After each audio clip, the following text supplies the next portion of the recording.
So what the heck has been going on with insurance and condos here in Honolulu?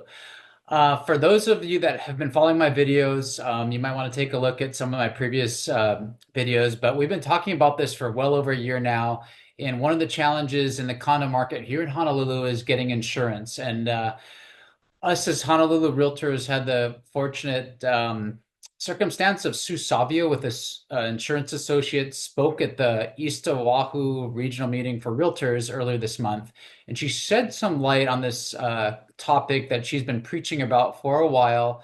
And a lot of us agents in the community have experienced firsthand and the challenges of possibly getting financing for your buyer and then also for your condominium owners that are taking these big hits with insurance premiums. So let's dive into it.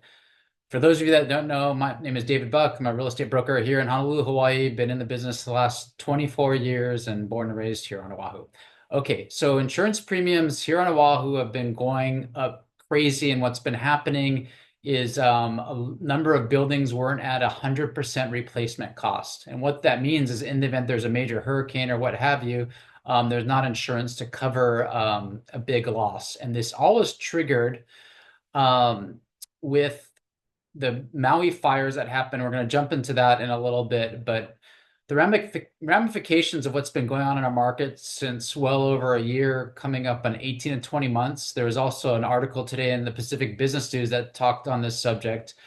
And what's been going on is these HOAs or condo associations have seen their insurance premiums go through the roof. And there's example after example in the Pacific Business News article today. I experienced this firsthand in a transaction I was doing a little over a year ago. While we were under contract, right like a week or two before closing, the insurance premium in the condo, this is a building near downtown Honolulu, went from 75,000 a year to $500,000 a year.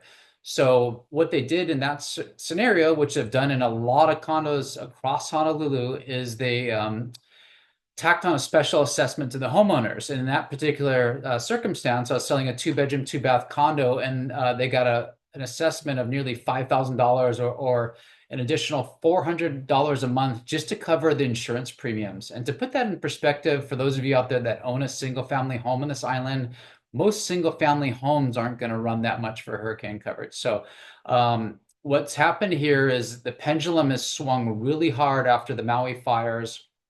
And what's happened in some of these circumstances, these HOAs can't really, some of these owners can't afford to do it. So they opted to not get 100% coverage. And then what was happening in that circumstance is banks won't lend on that project. So what'll happen in that circumstance is if, say you're an owner in a condo building and you want to sell your unit or your neighbor wants to sell your unit, and you're only limited to cash buyers, what's going to happen at that point in time is the values in the building are going to start dropping. So that's one of the ramifications of not having that 100% insurance. And at one point in time, and even still to this day, there were like over 300 buildings on Oahu that were underinsured. So stay tuned. I'm going to throw up a new slide. I'm going to talk more about how this all transpired. And if you stick around to the end, you'll be excited because there is some optimism and this shouldn't last forever. Okay, as we talked about earlier, this all started with the Lahaina fires that took place in August of 2023. And for those of you that don't know, it was all over the news and it's been pretty tragic here in Hawaii. But what happened was there was really high, strong winds that accelerated and dry winds that just basically scorched and burned down most of Lahaina town. And, I think of close to a dozen condo complexes there. There were only a few that were still remaining. The concrete ones along the water are still stood, such as Lahaina Shores and a couple others, but most of the wood frame ones were completely gone. So what started happening from September through December of 23 is the reinsurance market started ratcheting up the rates due to some of the losses and the risk that is going on in Hawaii. So that's how this originally transpired. And then we're going to dive into like where we've come from and where we're going. Stay tuned. So as you can imagine, a lot of us in the real estate industry started to panic when we saw these special assessments and buyers not able to get loans on properties. I'll give you another example here.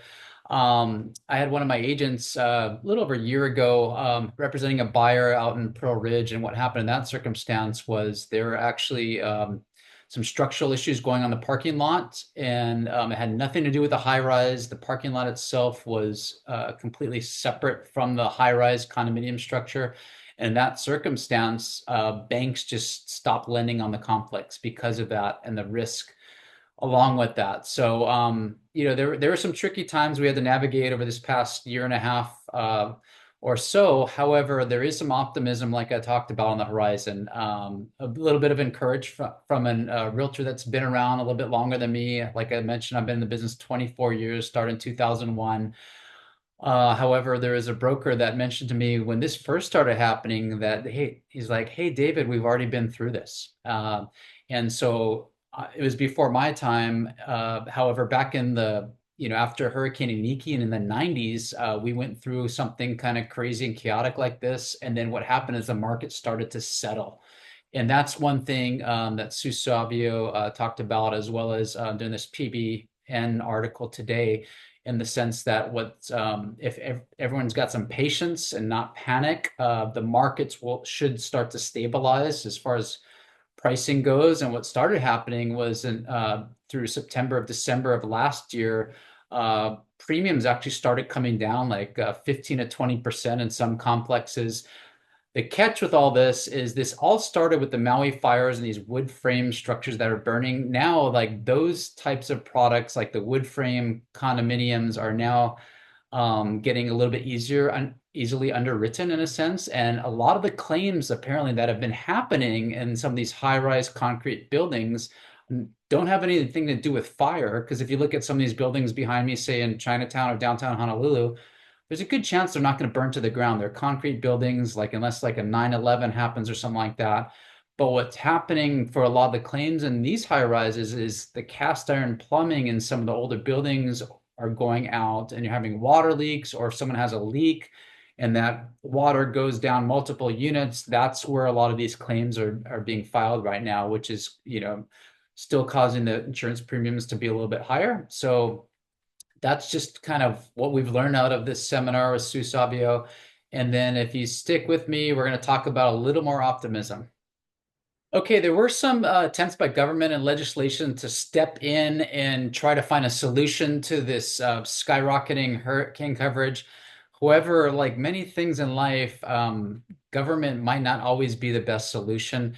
So nothing has really progressed there. That's the bad news, maybe, if you're looking for a savior. But the good news is I think the markets are going to correct, or at least that's the prediction from people in the industry, in the know. And then also in the specific business news article today, they talked about just letting more competition as far as insurance companies enter the market here in Honolulu is going to help bring down those costs. And that's something that apparently happened back in the 90s as well. So yeah, going forward, the experts predict that rates will continue to drop. So if you're a condo owner and you're feeling the hurt right now, knock on wood, it shouldn't go on forever. But if there's a pain tolerance there that you can't sustain and you're just over condo ownership, we can help with the sale of your place. Or, if you're a buyer in the marketplace, this could be a good opportunity, because over time, a lot of those claims that have happened from water damage or fire damage are going to get alleviated with things we've been talking about over the last, year or two. In that a lot of these older buildings are going to get retrofitted for fire sprinklers. Some of the newer buildings here in Kakako do already have them. Another thing is some of these old cast iron plumbing waste lines, like we talked about in the buildings, are going to get replaced. So over time, the infrastructure of the buildings are going to be brought up to the 21st century. And hopefully there won't be as many of these larger claims. And knock on wood, I hope, sure as hell hope not, we don't get a fire here in Oahu like we do on Maui. I've got my opinions on that, but we'll say that for another day. But if there's anything we'd help with real estate wise here on Oahu, I could be reached at 808-371-3509. Mahalo.